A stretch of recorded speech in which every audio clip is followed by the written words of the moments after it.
जब हमारा सुशांत भाई जो है, सुशांत भाई का जब मर्डर हुआ या अटेम्प्ट टू मर्डर हुआ, अभी उस पर कंक्लूजन आ रहा है, लेकिन सारे लोग उन पे मर्डर के ही आरोप लगा रहे हैं। तो इस व्यक्ति जो गृह मंत्री था, उसके जिम्मेदारी को ये व्यक्ति नहीं समझा, ये आके डिक्लेयर कर दिया कि भाई उसका मर्डर हुआ है। बिना पोस्टमार्टम का गृह मंत्री आके बोल दे मर्डर हो गया, तो उसका पुलिस क्या करेगा? इसी के गृह मंत्री रहते हुए कंगना का बिल्डिंग तोड़ा गया, उस समय भी यही गृह मंत्री था, अनिल देशमुख ही। अर्नब को जब अरेस्ट किया गया, एक पत्रकार को अरेस्ट किया गया, उस समय भी यही 2 कौड़ी का आदमी गृह मंत्री था, जिसने AK-47 लेके एक क्रिमिनल, जो सचिन वाजे पहले से डिक्लेयर था कि ये एक क्रिमिनल है, उस पर पहले से उसको कोर्ट ने सस्पेंड किया हुआ था, उस क्रिमिनल को पुलिस में लेके अब ये एंटोनियो माइनो के हाथ था अनिल देशमुख पे, या शरद पवार जी का हाथ था, जिसका भी हाथ हो अनिल देशमुख के सर पे, लेकिन ये जो बंदा है, ये महाराष्ट्र का, जैसे कंगना बोली कि POK बना दिया है। तो इस बंदा ने जो भी किया, लेकिन महाराष्ट्र जो शिवाजी की धरती थी, जो बाला साहब की धरती थी, जिसने हिंदू संस्कृति को पुनर्जागरण के लिए लड़ा, उस धरती पे इस व्यक्ति ने उस धरती के छवि को पूरे देश में बदनाम कर दिया। शिवम जी, जिस तरीके से ईडी ने बार बार अनिल देशमुख को समन किया है, 3 समन जा चुके हैं, लेकिन अनिल देशमुख अभी भी अंडरग्राउंड है, छुपे हुए हैं। क्या लगता है अनिल देशमुख कहाँ हैं और क्यों सामने नहीं आ रहे? देखिए, अनिल देशमुख जो है, ये व्यक्ति वही है जो क्या कहते हैं, अभी कोरोना का बहाना बना रहा है कि कोरोना है इसीलिए मैं ईडी के पास नहीं जा रहा हूँ। तो अनिल देशमुख से पूछना चाहिए कि जब तुम Bharat Ratna, repeat my word, Bharat Ratna Sachin Tendulkar और लता मंगेशकर FIR करने के लिए, उनको जेल में डालने के लिए, मतलब लता दीदी, जिनका नाम भी हाथ जोड़ के लिया जाता है, उस लता दीदी को जेल में डालने के लिए ये अनिल देशमुख जो है कांग्रेस के नेता से मिल रहा था, सोनिया गांधी के इशारे पे। तो उस समय जो था, उस समय तो कोरोना था, उस समय तो कोरोना बहुत ज़्यादा था, अब तो कोरोना एकदम ख़त्म है, अब तो सेकेंड वेव चला गया है, और ईडी पे आरोप लगा रहा है। मतलब सोचिए, जो एजेंसी हमारे देश के फाइनेंशियल डिपार्टमेंट को देख रही है, फाइनेंशियल फ्रॉड को देख रही है, जो विजय माल्या जैसे लोगों को वहाँ से पकड़ के लाने का सारा प्रोग्राम बना ली है, जो कि भारत में फर्स्ट टाइम ऐसा हुआ है कि जो किसी का संपत्ति, भारत जो है, भारत में जो संपत्ति है उसको हड़प ली है, मतलब जो भारत का संपत्ति लूट के ले गया है, उसके संपत्ति को ईडी ने फर्स्ट टाइम अटैच करके बैंक को दे दिया है। उस ईडी पे ये 2 कौड़ी का अनिल देशमुख उस ईडी पे आरोप लगा रहा है। और जब ये कोरोना का जो अभी बहाना बना रहा है, तो इसको जवाब देना चाहिए अनिल देशमुख को कि भाई, जब तुम कांग्रेस नेता से मिल सकते हो भारत रत्न को जेल में डालने के लिए, तो अभी क्यों बहाना बना रहे हो? तो ये जो है ना, अनिल देशमुख महानीच आदमी है। इसने जो है, मतलब सोचिए, इतनी गंदी गंदी काम किया है कि इसके मतलब ड्यूरेशन में इसका कुछ काम गिना देता हूँ।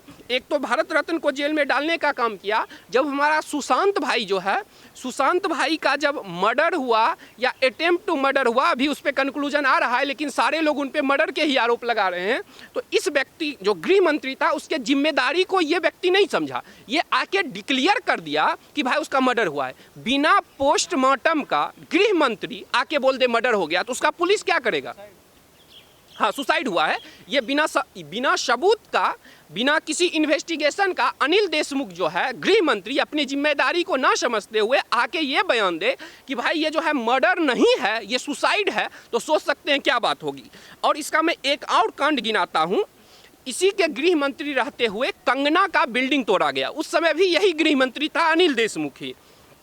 अर्नब को जब अरेस्ट किया गया, एक पत्रकार को अरेस्ट किया गया, उस समय भी यही 2 कौड़ी का आदमी गृह मंत्री था, जिसने AK-47 लेके एक क्रिमिनल, जो सचिन वाजे पहले से डिक्लेयर था कि ये एक क्रिमिनल है, उस पर पहले से उसको कोर्ट ने सस्पेंड किया हुआ था, उस क्रिमिनल को पुलिस में लेके अब ये एंटोनियो माइनो के हाथ था अनिल देशमुख पे, या शरद पवार जी का हाथ था, जिसका भी हाथ हो अनिल देशमुख के सर पे, लेकिन ये जो बंदा है, ये महाराष्ट्र का, जैसे कंगना बोली कि POK बना दिया है। इस बंदा ने जो भी किया, लेकिन महाराष्ट्र जो शिवाजी की धरती थी, जो बाला साहब की धरती थी, जिसने हिंदू संस्कृति को पुनर्जागरण के लिए लड़ा, उस धरती पे इस व्यक्ति ने उस धरती के छवि को पूरे देश में बदनाम कर दिया है। इस व्यक्ति के रहते हुए गृह मंत्री, हमारे 2 साधु जो थे उनको लिंच किया गया, और इस व्यक्ति ने क्रिमिनल को बचाया, जो हमारे 2 साधुओं को मारा गया था। जब जो जवान हमारे देश पे जाके सेवा किए उस जवान को घर से घसीट के मारा गया, उस वक्त भी यह गृह मंत्री था और इसने उस केस को भी दबाने का षड्यंत्र किया।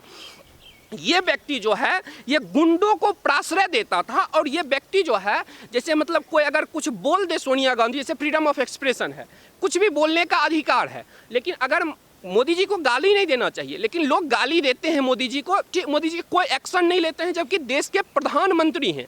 ये व्यक्ति जो है सोनिया गांधी के इशारे पे अर्नब पे अटैक करवाया और उसके बाद जो है कोई भी मतलब जैसे सपोज पेंगुइन बोला, एक पक्षी है, एक जानवर हो, किसी का नाम मैं लिया, तो इस बात के लिए इसने कॉमन पब्लिक को उठा के जेल में डाला। उस वक्त कोरोना, लॉ एंड ऑर्डर सब भूल गया। अभी जो है अनिल देशमुख अभी ये बहानाबाजी कर रहा है। इसको पता है कि ईडी जो है वो सारे फॉल्ट पकड़ लिया है, इसको अरेस्ट करके रहेगा। कितना दिन भागेगा? आज जो है सूत्र ये बता रहा है कि आज ये दिल्ली आ रहा है और दिल्ली आके ये पैर पड़ने की कोशिश कर रहा है बड़े बड़े वकील को कि कैसे बचाया जाए। तो इसको जो है कहते हैं हम करप्शन करने का ट्रेनिंग जो है चिदम्बरम जी से कम अनिल देशमुख को लेना चाहिए। जिस तरह हाँ शिवम जी दिल्ली आ रहे हैं, अगर सूत्रों से पता लग रहा है, तो दिल्ली में कौन है जो इनको बचाना चाहता है, ईडी से बचाना चाहता है, और क्यों बचाना चाहता है? क्या उसका भी नाम इसमें? देखिए, भ्रष्टाचार की गंगोत्री कांग्रेस पार्टी है, जिस तरह आतंकवाद का गंगोत्री पाकिस्तान है। कहीं भी आतंकवाद हो, फ्रांस में अटैक हो, पता चलता है कि उसमें पाकिस्तान इन्वॉल्व, कहीं ना कहीं हर जगह उसका इन्वॉल्वमेंट अमेरिका। उसी तरह जब भ्रष्टाचार कहीं भी हो, चाहे वो मध्य प्रदेश में कमलनाथ करे, यहाँ महाराष्ट्र में सचिन वाजे करे, कोई पवार करे, उसका जो है जो मतलब जड़ होता है वो जड़ आके सोनिया गांधी का जो कोटरी परिवार है वहाँ तक आके पहुँच जाता है, बाड्रा तक लिंक आ जाता है। चाहे वो जैसे राफेल डील पे बाड्रा के मतलब जो कंपनी था उसको राफेल डील नहीं हुआ तो मोदी जी को बदनाम किया। वो परिवार और उसके जो चमचे हैं, पत्रकार हैं, दरबारी पत्रकार, उसके जो इतिहासकार हैं, मतलब वो कोटरी बहुत बड़ा है। मतलब उसमें जो सोनिया गांधी का कोटरी है, राहुल गांधी का कोटरी है, उस कोटरी में जो है करोड़ों अरबों खरबों से जाके भी उसका भूख प्यास नहीं मिटता है। तो ये सचिन वाजे जो था वो जो पैसा लेके अनिल देशमुख को देता था, वहाँ से वो पैसा जो है वो दिल्ली तक पहुँचता था। तो सब लोग पार्टनर में पैसा बांट लेते थे। तो जो पैसा अब दिल्ली में उन्होंने भेजा है तो उनके पास आ रहा होगा और उनसे कहेगा कि मुझे बचाओ नहीं तो तुम्हारा भी भांडा फोड़ेंगे। तो कोशिश करेगा बचने का, लेकिन बच नहीं पाएगा, क्योंकि मोदी जी ने नारा दिया है कि ना खाऊंगा ना खाने दूंगा। तो इसीलिए वो भाग के कहाँ चला जाए, देश छोड़ के भी भाग जाए। जी जी अनिल वाजे भाज कहाँ रहे? वो तो कह रहे हैं कि मैं ऑडियो और वीडियो संदेश के जरिए जो भी पूछताछ है वो करने के लिए, सहयोग करने के लिए राजी हूँ। तो उसको ईडी से एक्सेप्ट क्यों नहीं कर लेता? उसमें क्या दिक्कत है? देखिए, क्या चाहता है? बिल्कुल आपने जो सवाल उठाया है वो उचित है कि भाई ऑनलाइन ही पूछताछ कर लो, लेकिन होता क्या है जैसे पुलिस कस्टडी, जुडिशियल कस्टडी होता है और पुलिस कस्टडी होता है, समझे?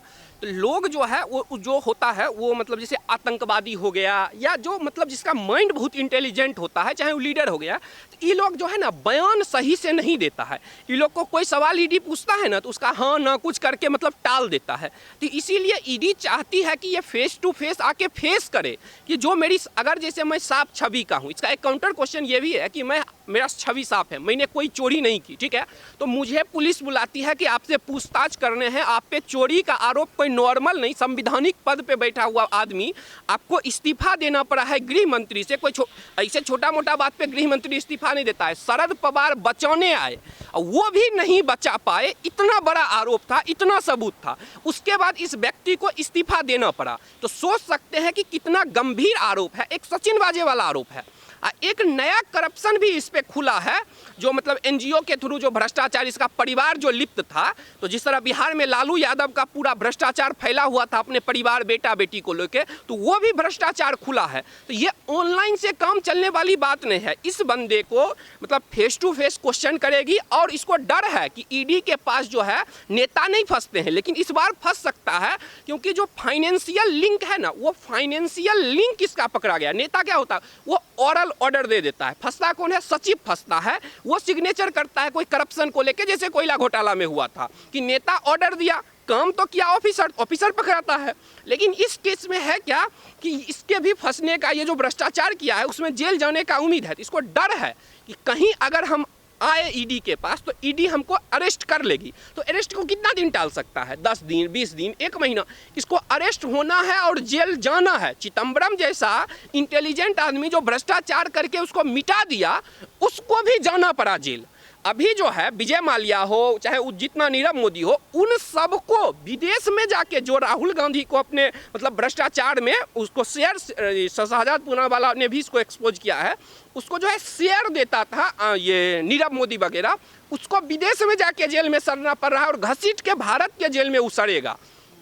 तो अनिल देशमुख कौन सा खेत का मूली है, इसको भी जेल में जाना पड़ेगा, क्योंकि किसी पार्टी की नहीं, अभी देश में जो है हिंदुस्तानियों की सरकार है, जिसके पास ये विल पावर है कि करप्ट लोगों को जेल में डाल सकती है। अगर अनिल देशमुख को पकड़ा जाता है और ईडी की पूछताछ में वो दोषी निकलते हैं, तो क्या लगता है कि इसके बाद कुछ बड़े नामों का खुलासा होगा? जैसे शरद पवार हैं, उद्धव ठाकरे, इन लोगों का नाम भी इसमें शामिल होगा। देखिए, जब एक छोटा प्यादा पकड़ा गया, जब ये मुंबई का कमिश्नर और सचिन वाजे जो परमवीर सिंह, इस पे जब हाथ पड़ा तो कौन सा निकला? एक राज्य का गृह मंत्री पकड़ा गया।